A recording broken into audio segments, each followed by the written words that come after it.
J'entends trop souvent des cyclistes se plaindre de ne pas pouvoir rouler avec leur moitié. Et si je vous disais que j'avais trouvé un vélo qui vous permet de faire à la fois des emplettes en ville, d'aller au travail, mais aussi d'explorer en vacances sur tous les terrains et surtout capable de doubler des véloroutes à moindre effort. Vous me croiriez? Allez, on regarde ça ensemble. Allez, on va monter la côte de Pêche David.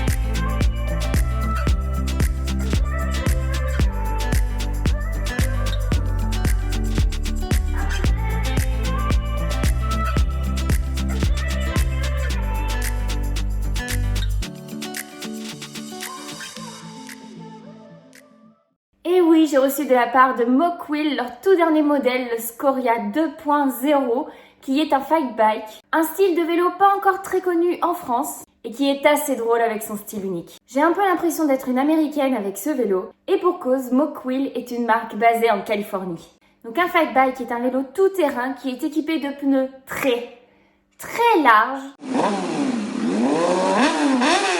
conçu pour rouler sur des surfaces instables comme la neige, le sable ou la boue. Ces pneus permettent un confort et une stabilité optimale pour passer partout là où les autres vélos ne passeraient pas forcément. Le fight bike que je vous présente est un vélo électrique et c'est la raison pour laquelle je vous ai dit que votre moitié pourrait facilement vous suivre. Et je vous spoil un peu l'affaire, mais vous allez avoir beaucoup envie de lui piquer. Mais avant de rouler avec, il faut encore le recevoir et le monter.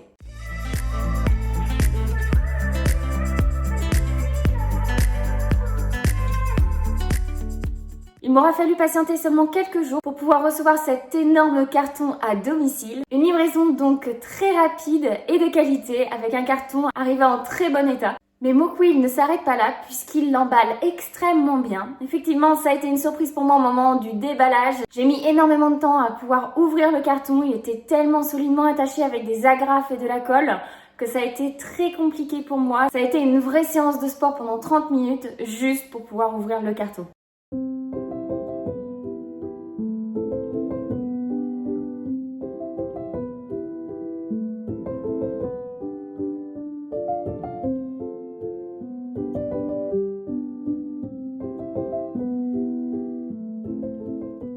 Et ce qui est encore plus rassurant, c'est qu'une fois le carton ouvert, je suis tombée sur un vélo semi-monté avec plein de mousse tout autour pour continuer à le protéger.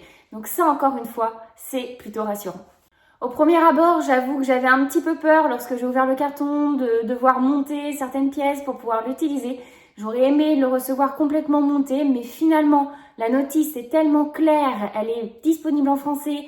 On a beaucoup d'illustrations et des explications qui nous permettent de pouvoir le monter simplement. Il vous faudra donc mettre la roue avant, le garde-boue avant, monter le cintre, accrocher le capteur au cintre et mettre les pédales. Bref, que des choses que j'ai su faire, donc vous aussi vous allez pouvoir le faire.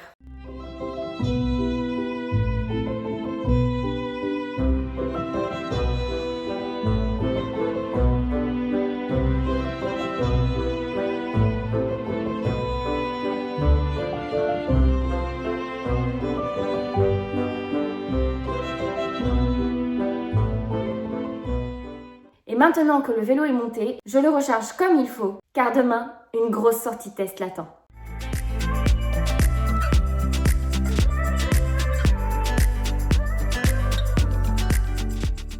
Salut la team, j'espère que vous allez bien. Aujourd'hui, on a un accoutrement un petit peu différent de d'habitude, même si je porte toujours le casque et les lunettes. Et c'est pour une bonne raison, puisque j'essaie un nouveau type de vélo qui fait plutôt partie de la catégorie des fat bikes avec le Mokwill Scoria 2.0. Donc j'ai jamais essayé ce type de vélo. On est sur un vélo à assistance électrique, donc on va tester ça. J'ai un rendez-vous en ville à faire et je vais en profiter pour faire un petit tour d'à peu près 80 km pour le tester. On y va ensemble et alors que je suis dans cet accoutrement, on va laisser Damien partir à sa petite sortie habituelle. Et je pense déjà que sur une question poids, ce type de vélo est beaucoup plus léger. On est sur 7 kg contre 37 kg pour la bête.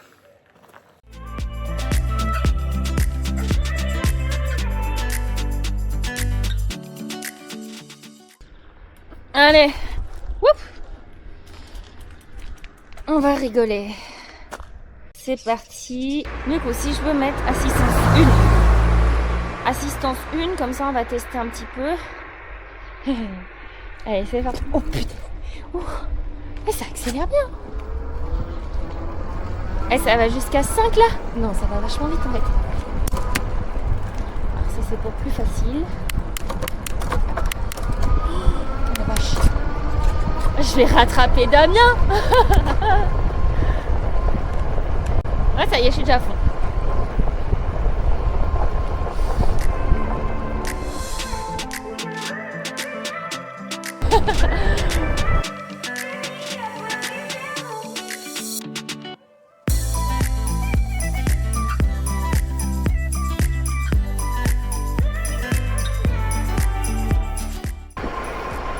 Oh, les virages, ça va m'apprendre à prendre les virages vite parce qu'on sent l'assistance électrique même dans les virages.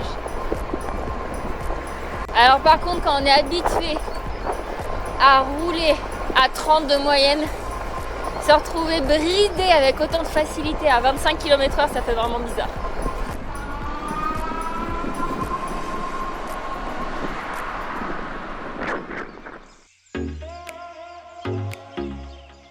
Pour résumer ce premier test sur route, le Scoria 2.0 est un vélo sur lequel on sent vraiment la puissance du moteur. Même à plus faible assistance, l'accélération est assez forte et on atteint très rapidement la vitesse maximale autorisée en France, à savoir 25 km/h. D'ailleurs, ce Fight Bike est homologué en France. Niveau confort, je n'ai rien à dire. On a l'impression de survoler la route tellement les pneus et les suspensions absorbent tout. On se sent véritablement stable sur ce vélo et cela me rappelle les sensations que j'avais sur le goudron lorsque j'étais motarde. Je me sens stable, en confiance, aussi bien dans les descentes que les virages, avec un côté très fun de ressentir l'assistance électrique dans les virages. Par contre, on s'ennuie assez vite sur les grands axes à 25 km/h, alors profitez de sa polyvalence pour prendre des chemins de traverse bien plus amusants, mais on reparlera de ce sujet un peu plus tard dans la vidéo. Petit conseil, n'hésitez pas à mettre un niveau d'assistance plus élevé pour éviter les temps de latence lorsque vous recommencez à pédaler après avoir simplement ralenti. L'intensité de l'assistance s'adapte en fonction de votre façon de pédaler et c'est pour cela qu'en assistance 1 sur 5, il se passe 4 à 5 secondes avant que l'assistance ne se remette en route, après que vous ayez ralenti pour un céder le passage par exemple. A l'inverse, si vous démarrez depuis l'arrêt comme pour un stop, ici l'assistance répond au quart de tour. Sur la route, je conseille donc une assistance de 3 à 5 sur 5 pour avoir une réactivité et mieux vous fondre dans la circulation.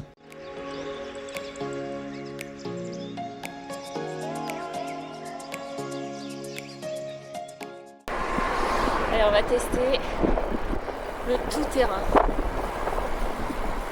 Attention, c'est parti. C'est parti, c'est parti. On va tester les suspensions.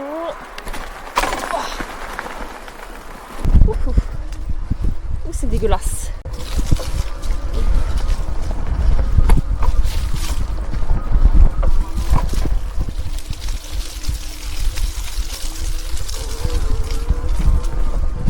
Bonjour.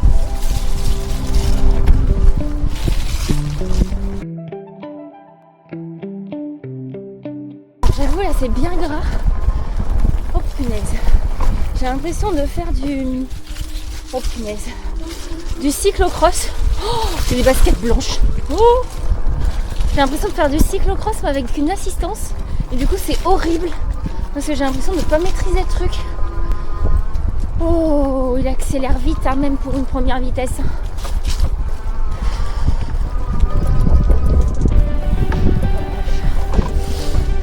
Ah, ça rigole pas.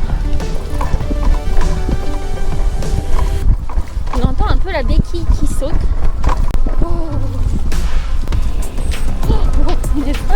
Je suis contente d'avoir un casque.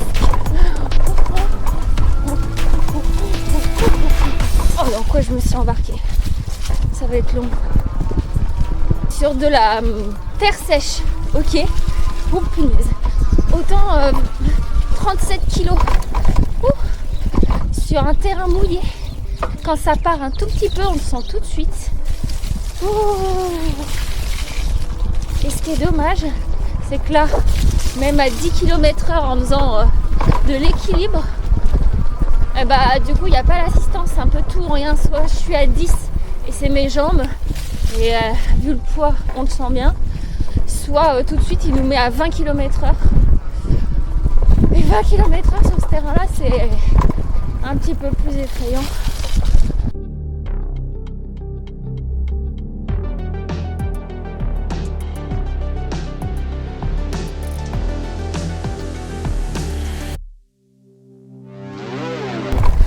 Mes chaussures sont pleines de boue. Bah ça fallait s'en douter. On entend vraiment les suspensions travailler à l'avant. Au niveau de l'assise, on est vraiment pas mal.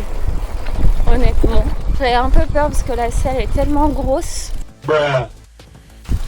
Mais pour l'instant ça va avec les vibrations et tout. On en reparle au bout des 80 bornes. On verra ce que ça donne.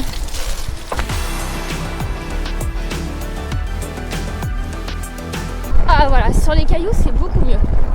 Alors sur ce type de chemin c'est génial. Génial.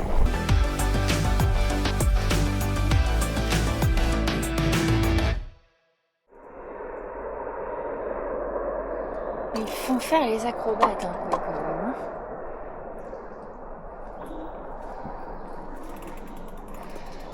Allez.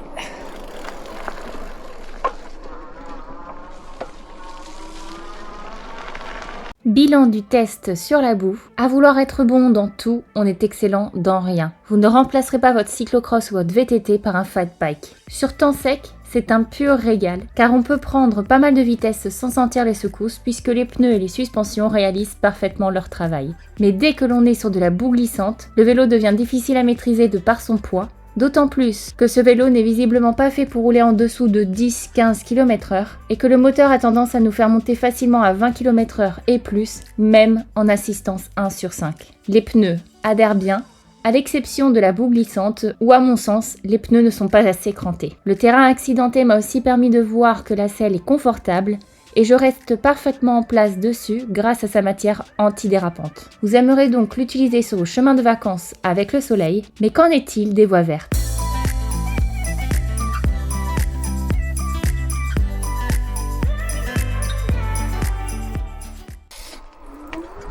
Oh, cette impulsion. Je vous jure que si je pouvais avoir la même petite impulsion quand je lançais un sprint, c'est vraiment pas mal. La sonnette.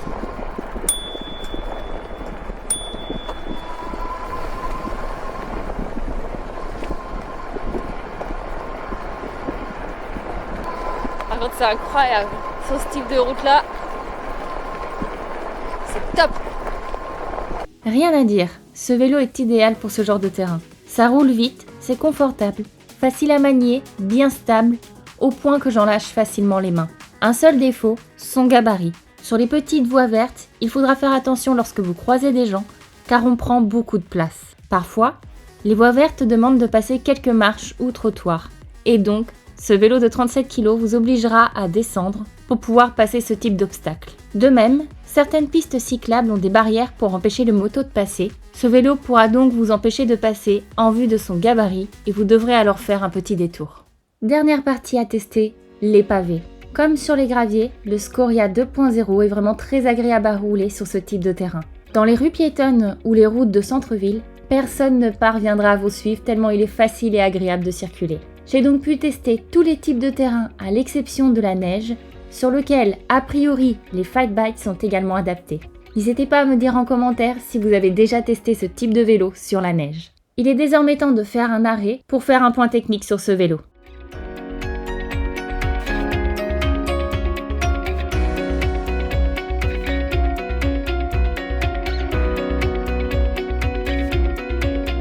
Le Scoria 2.0 de Mocwheel est équipé d'un cadre robuste en alliage d'aluminium 6061 avec un style qui ne passe pas inaperçu. Sa capacité de charge est de 160 kg permettant le transport de charges lourdes ou d'un passager supplémentaire. D'ailleurs, le porte-bagages est très large, en bois massif et peut supporter une charge allant jusqu'à 25 kg. Il est donc idéal pour transporter des marchandises de différentes formes et tailles. Les roues sont également en alliage d'aluminium avec un diamètre de 56 cm et les pneus de largeur 20 x 4,0 pouces sont résistants aux perforations et offrent une adhérence ainsi qu'une stabilité sur divers types de terrain. Le guidon, également en alliage d'aluminium de 680 mm, offre une prise en main confortable et une maniabilité aisée. La position sera naturellement bien droite sur le vélo. Vous serez bien installé et stable sur ce vélo grâce à des pédales et une selle antidérapant. Si on ouvre le capot de ce vélo, on découvre une batterie lithium amovible de 48 watts, 19,6 ampères, certifiée UL, offrant une autonomie comprise entre 100 et 130 km par charge. Vous pourrez donc charger soit directement sur le vélo, soit sur la batterie seule, avec le chargeur fourni de 40 volts, 3,0 ampères. La charge complète sera environ de 4 à 5 heures. Le moteur à capteur de couple de 250 watts de puissance nominale peut aller jusqu'à 1100 watts. Il offre un couple supérieur à 90 nanomètres, garantissant une accélération fluide et une capacité à gravir les pentes exigeantes. Nous allons tester ça ensemble juste après d'ailleurs. Ce moteur est accompagné d'une transmission avec un dérailleur arrière Shimano à 7 vitesses, assurant des transmissions de vitesse fluide et précise pour s'adapter aux différentes conditions de conduite. Le vélo est équipé d'un capteur de couple permettant une adaptation facile aux différentes conditions de conduite et préférences du cycliste. C'est pour cela que je vous disais que plus on appuie fort, plus il accélère fort. D'ailleurs, sa vitesse maximale avec assistance est annoncée à 45 km/h avec une assistance de 5 sur 5. Nous allons creuser ce sujet juste après. Pour absorber les chocs à une telle vitesse, le Scoria 2.0 est équipé d'une fourche avant à suspension hydraulique ajustable avec un débattement de 100 mm ainsi que des freins hydrauliques Tektro, et je vais d'ailleurs avoir l'occasion de vous montrer un freinage d'urgence dans cette vidéo. Tant qu'on parle de sécurité, le vélo est équipé d'éclairage avant et arrière, dont un feu avant qui a une double ampoule haute intensité, offrant une visibilité accrue lors des trajets nocturnes ou de faible luminosité. Enfin, il reste le compteur à écran LED intégré à découvrir ensemble. Pour allumer le compteur, restez appuyé sur le bouton démarrer jusqu'à ce que l'écran s'allume. Vous arrivez sur le tableau de bord affichant la vitesse, la distance, le temps et le niveau d'assistance. En appuyant sur la flèche du haut, vous augmentez le niveau de l'assistance et inversement avec la flèche du bas. En appuyant simultanément sur la flèche du bas et l'allumage des feux, un écran complémentaire apparaît avec la vitesse moyenne et la vitesse de pointe. Vous constatez que la vitesse moyenne est faussée par le temps d'arrêt. N'allumez donc pas votre compteur en avance si vous voulez des données plus réalistes. En appuyant sur les deux flèches ainsi que l'allumage des feux, vous ouvrez la page des réglages techniques, la boîte de Pandore. Première chose que vous pouvez choisir, c'est la limite de vitesse. En France, nous sommes autorisés à 25 km/h et Mocwheel a bien veillé à respecter notre réglementation. Mais d'un simple clic, je peux modifier cette bride et je peux monter jusqu'à 99 km/h. À savoir que si vous faites cela, vous n'êtes pas assuré en cas d'accident que vous vous causez à vous-même, mais aussi à autrui. Je prends ce risque pour le test du produit, mais je vous déconseille de reproduire cela. D'ailleurs, je profite de mon passé professionnel de conseillère en assurance et finance pour vous souligner qu'il est important de signaler à votre assureur que vous disposez d'un vélo électrique, car disposant d'un moteur, il faut une responsabilité civile particulière qui peut s'ajouter en option dans votre contrat d'habitation. Je suis en ville et j'ai un peu peur de le mettre à 99 km/h et je le monte donc à 30 km/h pour être raisonnable et comparé avec mon vélo de route habituel. Vous pouvez choisir le nombre de niveaux d'assistance, le niveau de tension, modifier le diamètre des roues, changer le mode de conduite, le réglage d'intensité, que je passe d'ailleurs de 1 à 5 pour voir si cela change le niveau de réactivité du vélo au démarrage et en reprise. Et enfin, vous pouvez aussi le remettre en état d'usine. Mais sinon, quels sont les accessoires en option pour ce vélo? Vous pouvez acheter des casques sur le site de Mocwheel ainsi que des portes bidons pour pouvoir vous hydrater, des sacoches de vélo étanches pour ranger vos affaires en toute sécurité, un panier avant, un support de téléphone, une housse de vélo, un sac isotherme que vous pouvez mettre sur le porte-bagages, une serrure pliante de façon à pouvoir l'accrocher solidement pour ne pas se le faire voler, des rétroviseurs, des panneaux solaires pliables, ce qui est idéal si vous partez en road trip, ou vous pouvez aussi choisir de prendre une batterie supplémentaire.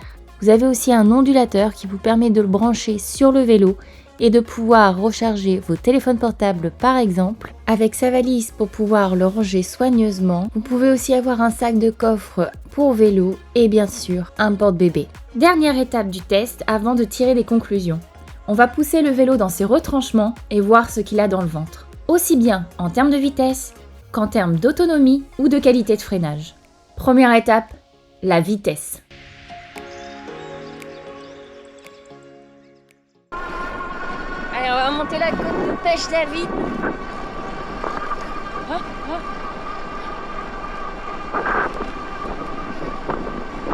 Ça n'a jamais été aussi facile. Allons de Dieu. Ah, sur ce travail, je mettrais bien que c'est vélo électrique, sinon je vais niquer les coms. Je monte à 32 km/h. Non mais c'est une vraie moto. Ça c'est génial.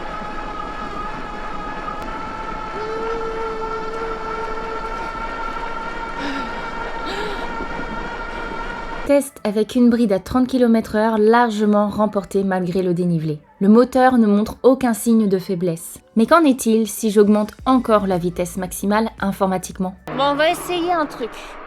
On est sur une route assez roulante. Il y a une bosse. On va augmenter la vitesse maximale du vélo. Hop, alors, limite de vitesse. Ok, là, j'étais à 30 km/h. Le truc, je vais le mettre, j'ai un peu peur quand même. Donc je vais le mettre à... allez, 60. Je vais le mettre à 60 km/h pour pousser un peu le vis. Hop, voilà. Et du coup, on va voir si je me trouve bloquée par la cassette. Parce que là, je suis déjà sur la vitesse la plus difficile. Et je me pédale clairement dans la semoule quand je suis à 30 km/h. Donc, je pense que je pourrais pas arriver à 50 km/h. 60, j'ai mis même. Mais on va voir. On va voir. Après, là, dans la descente, j'en ai fait une et je pourrais en refaire une tout à l'heure. 45 km/h, ça passe bien, c'est stable. Donc, ça devrait bien se passer. C'est parti. Il y a un scooter qui approche. Oh punaise, la roue avant elle se lève. C'est parti.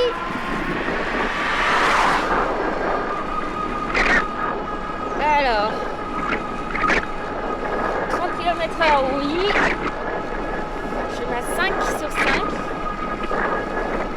32. Je fais la pancarte. 33. Ah, il arrive pas, hein.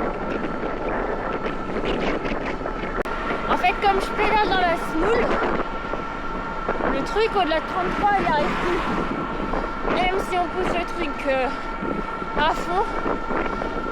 Donc ça reste plutôt rassurant. Doublé.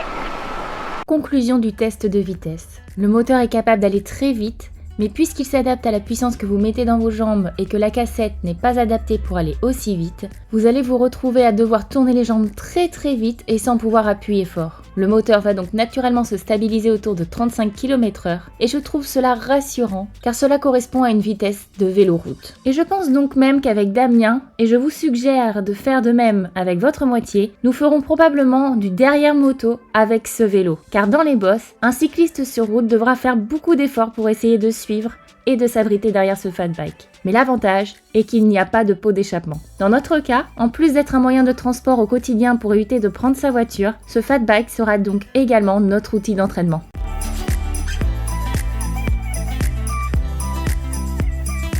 Bon, après une petite pause bien sympa, il est temps pour moi de vous faire un petit check-up. On est à 46 km de parcouru. Donc on est sur un petit peu moins de la moitié de l'autonomie de la batterie, étant donné qu'on peut aller entre 100 et 120 km parcourus selon le climat, selon le poids de la personne et l'utilisation. J'ai fait un petit peu n'importe quoi volontairement pour tester le matériel. Donc là, il est clairement à 5 sur 5 et je l'ai débridé. Et pour autant, il me reste encore 8 barres sur 10 alors que j'ai déjà parcouru 46 km. Donc l'autonomie des jusqu'à 120 km, honnêtement, c'est pari vraiment rempli. Donc c'est un vélo sur lequel vous n'avez absolument aucune inquiétude à vous faire sur l'autonomie. Celle qui est indiquée est largement respectable. Je fais 60 kg, donc ça peut jouer aussi. Je suis pas forcément archi lourde. Mais bon, franchement, il y a grave de la marge. La centaine de kilomètres, si vous partez chargé, est vraiment assurée. Et pour les 120 km, je suis pas trop inquiète non plus. Donc on va terminer cette sortie hors agglomération avec des bosses pour s'amuser un petit peu. On va voir si ça tape davantage dans la batterie. Et du coup, j'ai terminé la sortie avec 73 km et 23,5 km/h de moyenne, avec encore 4 barres sur 10 au niveau de la batterie. J'ai ensuite 10 jours plus tard repris le vélo pour faire 45 km sans recharger entre temps. Approchant les 100 km depuis la première charge, je me suis retrouvée avec une seule barre de chargement et je pensais donc devoir rentrer à la force des cuisses. Mais le vélo se met en mode éco, ce qui lui permet de tenir plus longtemps car il nous aide bien moins. J'utilisais donc l'assistance niveau 1 sur 5 pour lancer le vélo et monter les côtes, puis je coupais l'assistance sur le plat pour n'avoir qu'à maintenir l'allure à la force des jambes. Et j'ai pu rentrer ainsi avec en tout 118 km de parcouru, dont 100 km en étant sur les réglages de puissance maximum.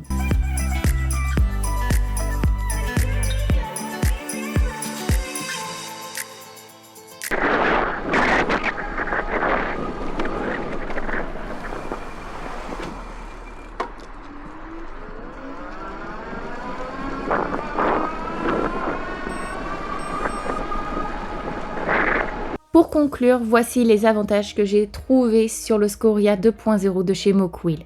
Il a une grande autonomie, il est polyvalent, confortable, très stable et on ne se prend pas la tête pour le commander puisqu'il est disponible en taille unique qui est idéale pour une personne mesurant de 1,55 m à 1,90 m. Et surtout, il est homologué en France. Les petits inconvénients que j'ai pu y trouver sont le poids avec ses 37 kg, son encombrement puisqu'il fait 170 cm de long, 112 de haut et 69 de large. Il faut donc prévoir son coût si jamais un jour vous avez une crevaison ou une panne, puisqu'il ne sera pas facile de pouvoir le mettre dans un véhicule, mais pensez à vérifier auprès de votre assureur, car bien souvent, les assistances de votre véhicule à moteur, donc votre voiture, vous permet de pouvoir être dépanné sur des vélos électriques pour pouvoir vous le ramener à la maison. Et enfin, la dernière chose à parler pour ce vélo est son prix. Il est affiché sur le site à 2299 €, mais dispose régulièrement de réductions avec en ce moment 400 € de réduction pour un prix total de 1899 €.